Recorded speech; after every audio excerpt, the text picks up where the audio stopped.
Hello guys, welcome back. In this video tutorial, we will learn how to convert Excel to Google Sheet. Let us begin. In first step, open your Google Drive, click on New tab,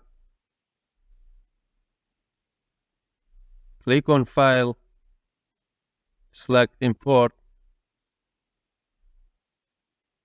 Here we have various options and we will go for Upload.